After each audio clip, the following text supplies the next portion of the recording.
आत्मघाती हमला हुआ है। सीआरपीएफ के बंकर पर हुए इस हमले में 5 जवान शहीद हो गए हैं, जबकि 7 जवान जख्मी हुए हैं।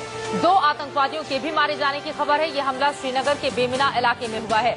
हमले में सीआरपीएफ के 5 जवान शहीद हुए हैं। अब सबसे बड़ा सवाल जो इस वक्त खड़ा हो रहा है वो यही, क्योंकि गृह मंत्रालय की ओर से अलर्ट जारी किया गया था। ये कहा गया था कि सीआरपीएफ के कैंप पर हमला किया जा सकता है, बावजूद इसके वहां पर सुरक्षा व्यवस्था क्यों नहीं बढ़ाई गई। और ये तस्वीरें भी हम आपको दिखा रहे हैं।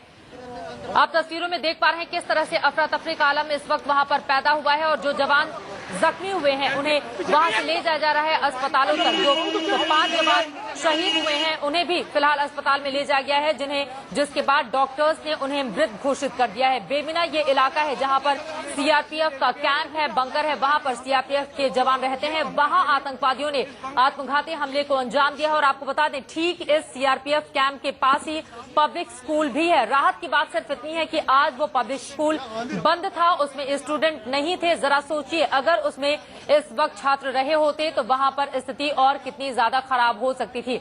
यानी कि सीधे सीधे यह आत्मघाती हमला हमारे सीआरपीएफ के जवानों को टारगेट करके किया गया है। तस्वीरें हम आपको दिखा रहे हैं, मौके की तस्वीरें जहां पर घायल जवानों को अस्पतालों में ले जाया जा रहा है। इस वक्त अफरा तफरी का आलम वहां पर पैदा हो गया है। तमाम जगहों पर सुरक्षा के कड़े बंदोबस्त कर दिए गए हैं, पुख्ता प्रबंध किए गए हैं वहां पर। और ये तस्वीरें अपने आप में बयां कर रही हैं वो पूरी कहानी की क्या स्थिति इस वक्त ग्राउंड जीरो पर बनी हुई है। सीधे रुक करेंगे, मनीष हमारे साथ न्यूज रूम से लगातार बने हुए हैं। मनीष, तस्वीरें तो हम दिखा भी रहे हैं, अफरा तफरी का आलम इस वक्त पैदा हो गया है और वहां पर जो घायल जख्मी जवान हैं उन सभी को अस्पतालों तक ले जाया जा रहा है। लेकिन बड़ा सवाल यही कि आखिर बार बार श्रीनगर में, चाहे देश के बाकी हिस्सों की हम बात करें, ये हमले कब तक होते रहेंगे और कोई पुख्ता जानकारी हमारे आईबी या फिर इंटेलिजेंस ब्यूरो की ओर से या फिर रॉ की ओर से क्यों नहीं मिलती, ताकि आतंकवाद के खिलाफ इस लड़ाई को हम पुख्ता तरीके से लड़ सकें? कमी कहां पर रह जाती है?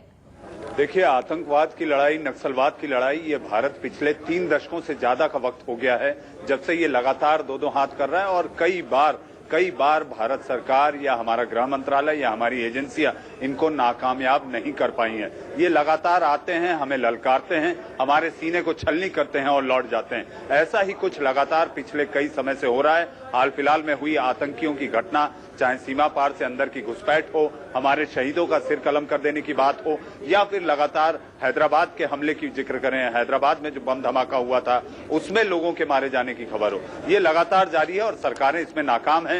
मेरी आंध्र प्रदेश के मुख्यमंत्री किरण कुमार रेड्डी से भी बात हुई थी, उन्होंने भी ये माना था कि लगभग 2 दशक से हैदराबाद आतंकवादियों के लिए पनाहगाह बन गई है। तो ऐसी स्थिति में अगर ये कहा जाए कि हमारी खुफिया एजेंसियां आखिर कर क्या रही हैं, खुफिया एजेंसियों के मायने केवल 2 नहीं होते चित्रा। हम बताना चाहेंगे अपने दर्शकों को कि खुफिया एजेंसी, इंटेलिजेंस ब्यूरो जिसे हम खुफिया विभाग कहते हैं, उसके बाद आती है रॉ जो सीमावर्ती क्षेत्रों में काम करती है, जो कि हमारे दूसरे राज्य, दूसरे पड़ोसी मुल्क जो हैं वहां के इंटेलिजेंस को गैदर करती है। इसके बाद आता है मिलिट्री इंटेलिजेंस, सेना का अपना इंटेलिजेंस होता है। इसके बाद आता है सीआरपीएफ का इंटेलिजेंस, इनका अपना एक नेटवर्क होता है। तो सबसे बड़ा दुर्भाग्य मुझे जो नजर आता है कि इन तमाम एजेंसियों में जो एक कोऑर्डिनेशन होना चाहिए ऐसे संवेदनशील जगह पर जो कि हमेशा रेड अलर्ट पर रहती है, वहां पर ये कोऑर्डिनेशन, ये सामंजस्य और ये समन्वय बिल्कुल शून्य नजर आता है। क्योंकि गाहे बगाहे जब ऐसी कोई घटना को वारदात देने की बात होती है, आईबी अपना पल्ला झाड़ता है कि हमने अलर्ट जारी किया था, हमने एडवाइजरी जारी की थी। अगर आपकी एडवाइजरी जारी हुई थी जो कि हैदराबाद रोकना चाह रही हूँ आपको मनीष, इस वक्त हमारे साथ रक्षा विशेषज्ञ भरत वर्मा जी फोन लाइन पर जुड़ चुके हैं।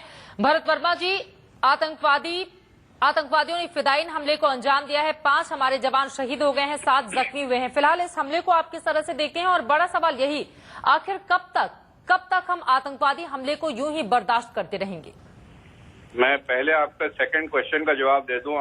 हम तब तक बर्दाश्त करते रहेंगे जब तक हम डिफेंसिव पोजीशन में रहेंगे, जब तक हम प्राइम मिनिस्टर और पाकिस्तान को लंच खिलाते रहेंगे इस देश में, तब तक हम ये बर्दाश्त करते रहेंगे। इसका कारण ये है कि अफगानिस्तान से अब वेस्टर्न फोर्सेस निकल रहे हैं जी। जिहादी वहां जो उनसे लड़ रहे थे वो फ्री होते जा रहे हैं और वो सब ताक में है री एम्प्लॉयमेंट के लिए, और उनका ताक है कश्मीर और इंडिया। तो पाकिस्तान अफगानिस्तान से में अटैक्स बढ़ेंगे भारत के ऊपर। क्या भारत, सवाल ये उठ रहा है भारत उनके लिए तैयार है या भारत की रणनीति क्या है?